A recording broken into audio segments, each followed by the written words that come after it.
cavies, it's Barbie and welcome back to the cave. Now, today we're going to make something, of course, delicious, but it's raining outside, it's really cold, and I think there's nothing like jambalaya when it's really cold and nice and comforting. So that's what we're going to do today. We're going to do a low-carb, keto jambalaya with shrimp and hot chicken sausage and a wonderful cauliflower rice base. Now, let me tell you, the caveman is not gonna go for cauliflower rice. So I've got my rice cooker on over here, so I'm gonna show you both versions of using rice for your caveman and cauliflower rice for you. All right, so stay tuned, I'll see you in a sec. I've got a really nice big dollop of coconut oil laying around here in the bottom. Now I've got about 5 ounces of chicken thighs that I just kind of cubed. I'm gonna throw that down in there with it. I love chicken thighs because although they are kind of a high-fat meat, the fat really cooks out and it's really a nice flavor of the dark meat and the white meat combined. So it gives it a really nice, thick, creamy flavor, which what's not to love about that? All right, so I have 2 small chopped yellow onions to throw down in there over the raw meat and the coconut oils that's still starting to dissolve. And I am going to take the opportunity to grab some garlic. I'm going to use 3 cloves of garlic kind of thing. I'm just going to crush them unless they're frozen, like my fingers. All right, so here's the first one. And remember, save this for your broth. Move it around a little bit. Now, you want to do it up on high heat because the garlic and the onions, you want to really get them nice and sweated early because once you start adding pretty much anything else to the pan of garlic and onions, they are not going to cook the same. They are not going to brown. They are not going to become translucent. They are just really going to kind of halt there and just kind of like hang out with everybody else. Kind of like a mingler for them after other people arrive. We all know people like that. So I've got my garlic. I've got it nice and crushed. I'm just going to dice it and add it to the pan. So we've got some beautiful crushed and diced garlic. Like I said, about 3 cloves. Now, we'll start working with so far. I'm going to move everything kind of around so that everything is covered in olive oil. Now, notice I'm using a cast iron skillet because, of course, it's very seasoned, so it is a kind of a non-stick surface. Me and this girl go way back. This is actually my mother's, and it was her mother's.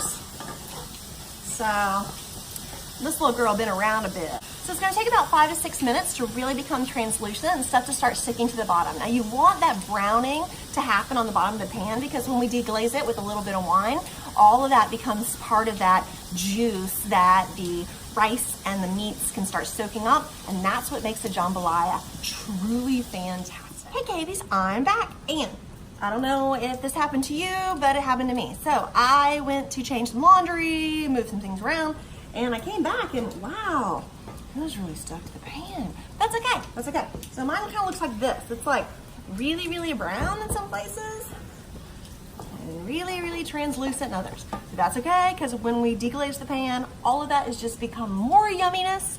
That is gonna go into our jambalaya. So now I have one sliced and cubed parsnip. Now, I'm adding a parsnip because 1, it doesn't really taste like anything but butter when it's cooked, and so I can live with that. And 2, it is a powerhouse of nutrients, kind of like a carrot, but not orange. So we all win. All right, so then I have 1 whole chopped green pepper that's gonna go in.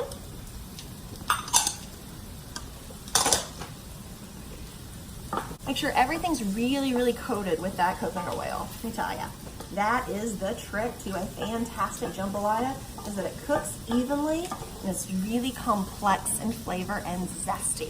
You just don't want jambalaya to be hot or just spicy. You want it to be delicious, right? And that takes some time to incorporate the flavors. Now, we have the original flavors incorporated, the garlic, etc. Now we're gonna start adding in the salts and peppers. So of course, I'm using some Himalayan sea salt right now. Himalayan is generally a finishing salt, so if you're gonna use Himalayan in your cooking, you're probably gonna have to add a lot more salt. Now, that's not so bad because Himalayan sea salts are very, very rich in vitamins and minerals. So, I mean, it's not like you're losing a whole lot because a lot of the salinity of it does cook out. So just FYI, put that on the back burner. There you go. All right, so there we go. So I'm doing 2 teaspoons of salt to start because it's Himalayan. Now my pepper medley. You guys know I love the pepper medley. Black pepper, not so my thing. So I use the red and the white mostly with a couple of little black peppercorns. You know, just kind of thrown in for that depth of flavor. There we go. I'm gonna turn my heat down to medium because everything is starting to really look nice. The onions are beautifully translucent. Now, if you do not have a cast iron skillet, what you may want to do is add a little bit of coconut oil at this stage of the game because the chicken thighs and the onions are gonna absorb most of that coconut oil, and you're gonna need a little more oil to get it to really brown like the way you want it to brown and create a really nice base. Show you what I'm working with. There we go. Lovely. The big time has come to add the sausage. Now this is pre-cooked. I cooked this like 2 or 3 nights ago when the egg wanted something spicy, but he didn't want pork sausage. So I was like, okay, well, how about chicken sausage? He just wanted chunks of sausage, which just kind of some buttered noodles. I'm pouring it everywhere.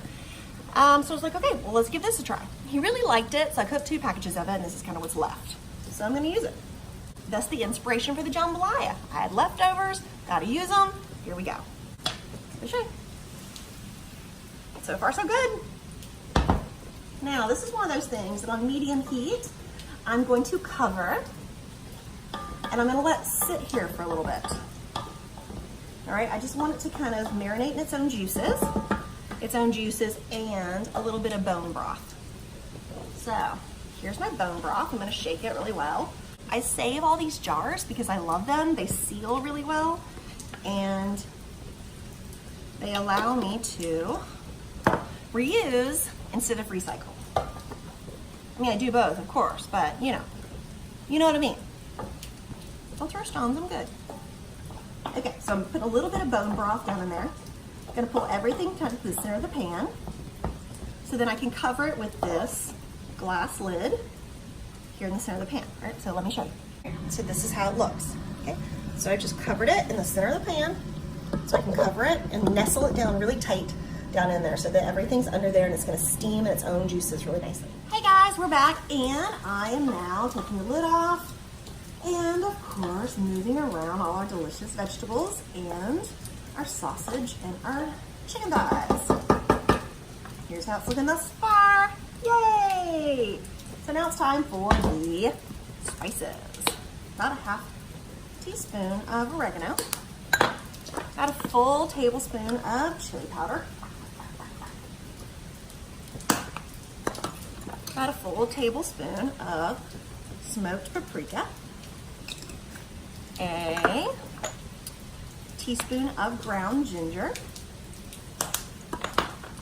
And a teaspoon of thyme. Oh, hey, look, it's not even open. A teaspoon of thyme.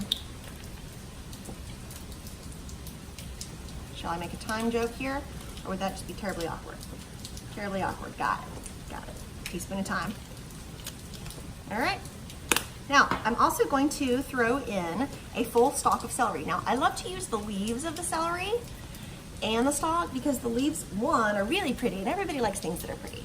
And they're also really in flavor.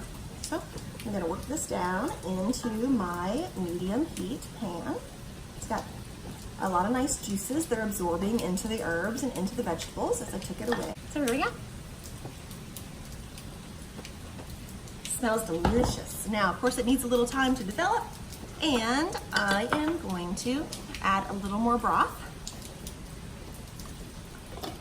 Now, I probably added a half cup of broth thus far in 2 different settings. Now, if you are using traditional rice, you want to go ahead and add 3/4 of a cup of broth because that rice is really going to soak that flavor up. Now, if you are using cauliflower rice like I am using, you want to make sure you thaw your cauliflower rice ahead of time and get out all the moisture, or you're going to be just having a jambalaya soup instead of a jambalaya loveliness. All right, so then next up, I've got 2 cans of tomatoes. Lainey says she wants to be a part. Now, y'all, if y'all are seeing in the background, please ignore the blanket fort you see. Egg has been having a great time this weekend, expanding and with exploring his engineering side. Yes. So good hands up on mom. Woo! All right. So 2 cans of tomatoes. And I'm really going to work that down in the vegetables, into the vegetables and the meats. Now, all they have to do is kind of come up to temperature before I add in the rice. Now, if you just have regular tomatoes, you want to definitely grab some green onions, slice them up, and put in about 3 tablespoons of green onions. Now, this is not typically jambalaya, I understand, but remember, we're doing a keto version with packing in all the vegetables we possibly can with that high-fat, high-protein aspect. So let me show you what I've got now. Yum! It's still 3/4 vegetables. It's great. Now you're gonna kill me. It's time for the bacon grease. Feel free to leave this section out, but you'll be very glad if you do it. A good tablespoon of bacon grease. I know. I can hear all the nutritionists out there gasping and grabbing their hearts. But as one of you, it's just so good. It is. Now, I have got my shrimp. Now, these are pre-cooked shrimp. I really don't like to bring raw shrimp into the house because of the salmonella aspect. So I generally always buy pre-cooked shrimp with the tails on, like cocktail shrimp, and then I just throw them in to warm them up. So they shrink a little bit, but I feel to push those into the top. And here we go. So I'm just gonna let them rest on top of the rest of it so that it can kind of steam and do its thing, but just kind of warm up instead of cooking any further. And again, I still have it on medium-low heat. All right, so I'll see you in a minute for the next. All right, guys, so now let me show you the jambalaya thus far before I start mixing it with the rices. All right, so notice a little soupy. Notice how good it smells. Really how beautiful it is. I've got this pot on low. I have got some olive oil down the bottom, and I'm just going to ladle. So here we go. Well, probably a little scant less than half because I'm going to use my cauliflower rice on this one. Now, I took my cauliflower rice and I defrosted it in the bowl, okay? And then I strained it. And it ends up looking kind of like a patty because it's still a little cold, but I can, make sure all the moisture is out.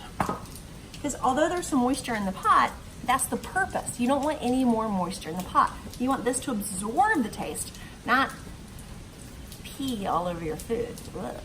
So, put that in there. And here's how it looks. Looks jambalaya. Is that a word? I don't think it's a word. Okay, so I'm gonna, cover it and just let it sit for about 20 minutes so it can steam and move and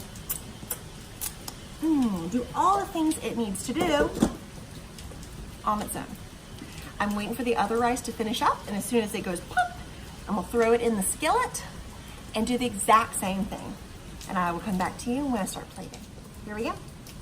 Here's a beautiful shrimp, chicken, and chicken sausage, so sausage, jambalaya.